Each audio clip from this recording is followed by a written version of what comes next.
상사와의 트러블 혹은 팀원들과의 트러블이 있을 때 이제 어떻게 의견이나 그런 부분이 이제 좀 합의가 되지 않는다면은. 안녕하세요. 네, 안녕하세요. 네, 안녕하세요, 네, 진호님. 안녕하세요. 자기소개 먼저 해볼까요? 저는 이제 그 빗썸 데이터 마케팅 팀에 근무하는 유준호라고 합니다.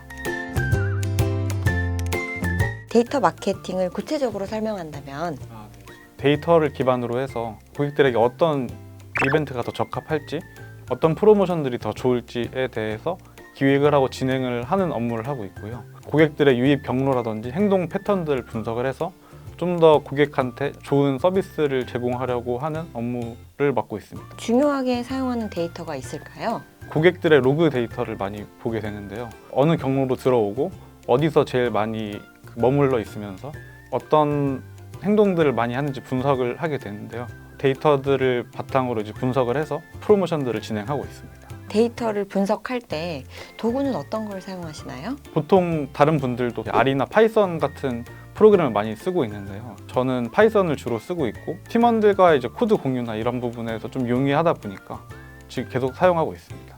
사전 질의서에 빗썸 혜택존을 설명을 해주셨는데 혜택존을 예시로 마케팅 플랜 짜는 과정을 설명해 줄 수 있을까요? 룰렛이라는 프로그램이 하나 있어요. 근데 확률에 의해서 그 특정 리워드를 받게 되는 구조인데요. 금액으로만 지급을 하다 보니 뭐 재미나 이런 부분도 좀 떨어질 것 같아서 피자를 고객들한테 제공해 주는 것도 괜찮을 것 같다라고 해서요. 비용이나 이런 부분들을 다 사전에 고려를 해서 직접 진행해 봤고요.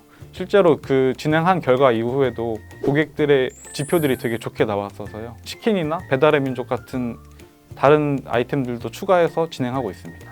고객들이 좀 더 빗썸 앱을 더 많이 이용한다든지 뭐 방문을 좀 더 많이 하는지 그런 부분들을 위주로 좀 보고 있습니다. 일주일간의 업무 루틴이 좀 궁금한데요. 월요일 같은 경우에는 이제 일주일 동안의 데이터들을 수집을 해서 빗썸의 지표들이 어떻게 변화했는지 그런 내용들을 이제 공유하게 되고요. 바뀐 부분이 있다고 하면은 어떻게 바뀌었는지, 뭐 좋아진 게 있다면은 왜 좋아졌는지 그런 일을 주로 하고 있습니다. 데이터 마케터로서의 목표도 알 수 있을까요? 네, 국내에서 이제 그 고객들이 가장 만족하는 거래소로 만드는 게 제 목표인데요. 데이터를 기반으로 고객들이 어디서 불편함을 느끼고 어디를 보완해야 될지 계속 이제 분석해 나가면서 업무를 계속 진행하고 싶습니다. 빗썸 이전에 컨설팅 회사와 이커머스 회사에서 재직하셨다고 하셨는데요.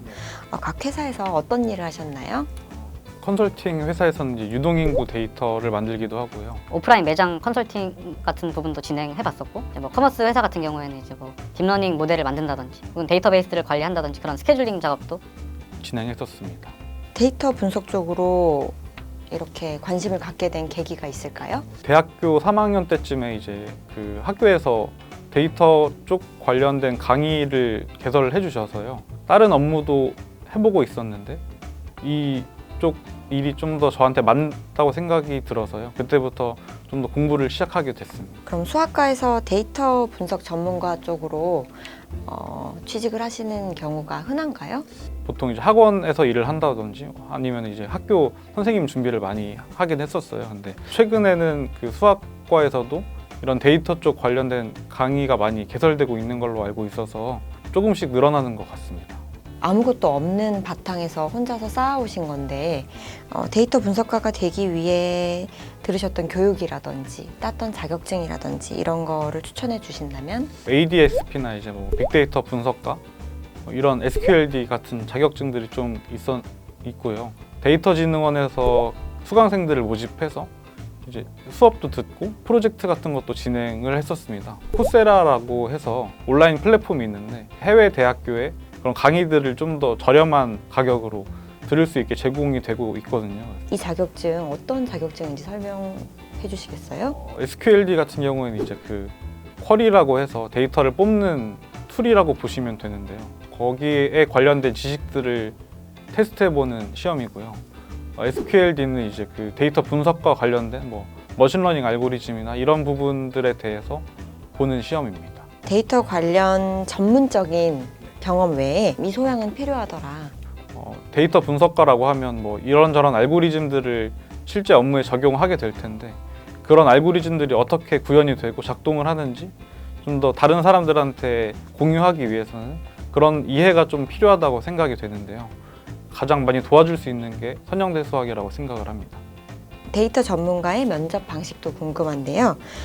주요 프로젝트나 달성한 성과를 보여주는 방식이 있을까요? 어떤 프로젝트를 했고 거기서 어떤 역할을 맡았는지가 좀 주요한 포인트인 것 같습니다. 어떤 로직을 만들었는지 그런 부분에 대해서 많이 얘기하는 것 같고요. 실제로 어느 정도의 퍼포먼스가 나오는지 수치적으로 좀 얘기하는 것 같습니다. 빗썸에서 채용 과정도 궁금한데요. 빗썸은 총 몇 차의 채용 과정을 거치셨나요? 서류 먼저 넣고 나서 이제 면접을 진행하게 되고요. 대면 면접 이후에 이제 코딩 테스트를 보게 됐습니다. 면접 질문이나 코딩 문제 중에 기억에 남는 것이 있었을까요? 상사와의 트러블 혹은 팀원들과의 트러블이 있을 때 이제 어떻게 해결하는지에 대해서 여쭤본 적이 있었습니다. 예를 들어서 이제 뭐 한 10번만 하면 될 일을 합의가 되지 않는다면 좀 더 시간을 투자해서 여러 가지 방안을 제가 직접 다 만든 다음에 그 결과로 좀 더 얘기를 해보면서 좀 해결했습니다. 그럼 10번만 하면 될 걸 20번까지 계속 시도를 해보시면서 네. 결과를 제시를 하셨다는 거네요. 네네. 빗썸은 인성을 굉장히 중요하게 생각하는 회사군요. 네. 네, 알겠습니다. 데이터 분석가에게 데이터란 무엇인가요? 맨날 보면서도 참 어려운 것 같은데요. 이땐 이랬는데 뭐 결과가 이렇게 나왔었고 근데 지금 다시 봤을 때는 예전이랑 또 생각이나 뭐 인사이트 같은 게 달라져서요. 순기능과 역기능도 확실하게 차이가 나잖아요. 그렇죠? 생각만으로는 놓칠 수 있는 부분들이 좀 많다고 보는데요. 그런 부분들을 좀 확실하게 캐치할 수 있고 개선해 나갈 수 있는 부분이 순기능이라고 생각을 하는데 반대로 이제 역기능 같은 경우에는 이런 수치적인 것만 쫓다 보면 오히려 정성적인 그런 판단이 필요할 때 놓치는 케이스가 생기는 것 같습니다. 데이터 분석과 경험적인 면이 조화가 돼야 된다. 네, 맞습니다. 경험과 분석을 조화롭게 여기시는 준호님의 면접 루틴이 궁금한데요. 준호님만의 면접 루틴이 있다면? 빗썸처럼 이제 서비스를 제공하는 플랫폼의 회사를 간다고 하면 실제 그 서비스를 사용해 보면서 어떤 점이 불편했고 어떤 점이 좋았는지 1차적으로 확인을 해봅니다. 제가 할 수 있는 부분과 엮어서 이 회사에 간다면 어떤 식으로 기여할 수 있을지 많이 생각해 보는 편인 것 같습니다.